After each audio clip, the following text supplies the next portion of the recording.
5 years ago, Marc Almond declared his music writing days were over. Now the soft cell singer's back with a new album after a series of emails with what appeared to be a mysterious music producer inspired him to get back into the studio. Apparently, and we'll find out in a moment, the two didn't even meet or speak on the phone before the album was completed, but Marc says the result is one of the most enjoyable records he has ever made. Before we chat, let's have a reminder of some of his work.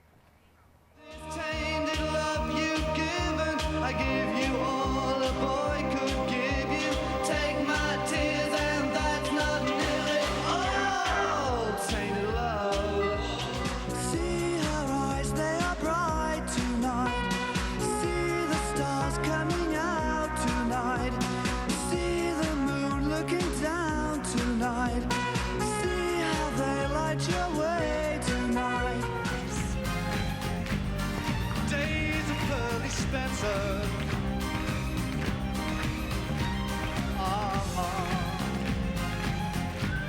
The race is almost run, but then you came my way, and I'm feeling unknown. So my heart made me want you to stay. All of my nights and all of my days. Just yesterday. And here you are with an album which you said you were never going to write. Well, after the last album, Variety, which was 5 years ago, I really felt the sort of the songwriting muse had left me. And, you know, as you get older, you think every album is going to be the last album you do because you never know who is going to kind of pay for you to do another album in this music business. And I got a series of songs from a producer, Chris Braid, from Los Angeles, a songwriter-producer, who sent me some fantastic tunes. And I suddenly felt the muse coming back and the inspiration happening again. And this was the most enjoyable album I've made, the easiest album I've made. We just sent files over to each other from Los Angeles to England. He would finish off the music at the track over there in his studio in Los Angeles, and hence the album The Velvet Trail. So it's a return to a pop style as well, which I hadn't kind of done for the past few projects I'd done. So there are references to lots of part of my musical career, Soft Cell, Mark and the Members, big ballads, of course. It's mellow. Yeah, well, it's a very kind of... I thought it was about time that I made a pop record again. I've been working on kind of opera projects and theatre projects, and I really missed doing pop music. And Chris sent me this music, and some of it is quite soft cell inspired because he was a fan of my music. And it was just really nice to do songs with catchy choruses, good beats, hooks, and kind of... Shall we hear one of those catchy choruses? Yeah, there's a song called Scar, I think. Yeah, well done. When you told me how you would stay around forever, you were already gone.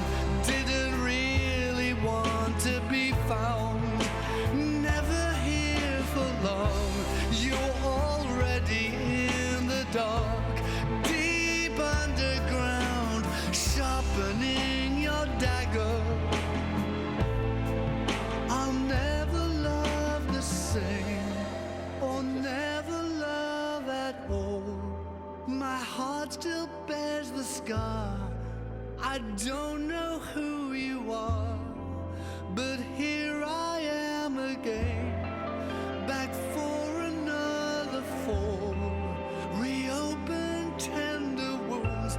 You never really loved me at all.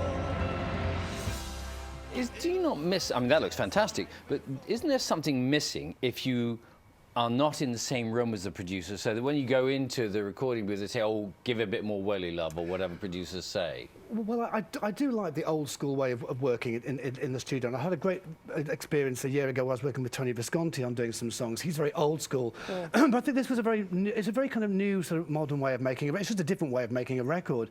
It was really nice because I didn't have all that kind of worry of when I make an album, it's always difficult. I can never make decisions. I'm working in the studio producing and things, and it was nice to have that worry taken away from me. And I sent all the vocals over to Los Angeles, about 7 or 8 tracks of vocals. He just mixed the track magically in his studio and sent them back to me. And it was just so unstressful, totally unstressful, and a great kind of modern way to make a record, I think. You did eventually meet him? I did eventually meet him, and I didn't realise I actually knew him. He'd actually done vocals on a Soft Cell album. Right. And I kind of met him for afternoon tea, because we thought, let's not speak during the record, because it'll spoil the magic. Yes. So we met for afternoon tea, and thankfully we got on like a house on fire. It's great when you meet someone you have that chemistry with. And he said, oh, I know you. I said, yeah. He said, oh, I did all the backing vocals on Cruelty Without Beauty, the Soft Cell album. And I thought I'd passed you in the corridor. And it went, so it was a kind of a full circle thing that happened. You talked about the state of the music industry and how it's harder these days to sort of get an album made, but in a sense, isn't it easy? I mean, you can just do it on your laptop. Kids do it on a laptop in their bedroom these days, don't they? Well, they do. But for an artist like me, Bill, I think I like to make albums of a certain production level, and I do. And the day I can't do that is the day I don't make records anymore. I like to have a good production, a certain standard I like to do, and that's just not the kind of music that I make, you know. So for me, I'm probably an old-fashioned in that way, a bit old school in that way, I think. One of my favourites is called Winter Sun. Yeah, it's a very melancholic song, I think. But I think on this album there are some melancholic moments, but it's very kind of joyful as well. It's very kind of uplifting tracks. So you can be kind of melancholic and retrospective at the same time, but celebrating the kind of where you are in life, and that's what this album does. It's a pathway through my life, celebrating certain moments as the music celebrates kind of some of the best of the music that I've made. So, if this was the album that you were never going to write, is there another album that you're never going to write after this one? You know, I just take every album as it comes now. You know, you think if I'm lucky to make another record, and I'm able to make it to the standard that I like to make records, then I consider that to be a really lucky thing. But you never know, the music business.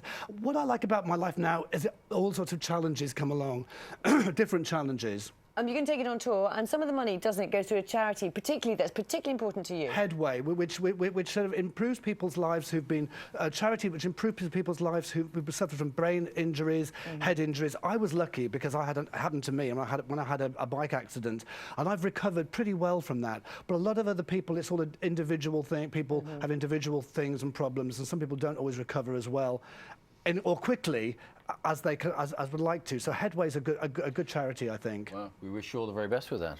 Thank you very much. So I'm on tour all over the country now, so look at my website and you'll find all the dates for the Velvet Trail tour. I've got to get that in. Of course you have. He's brilliant. He tells us to play the tape, everything. Yeah. Brilliant. And Marc's new album's called The Velvet Trail. It's not tape, of course.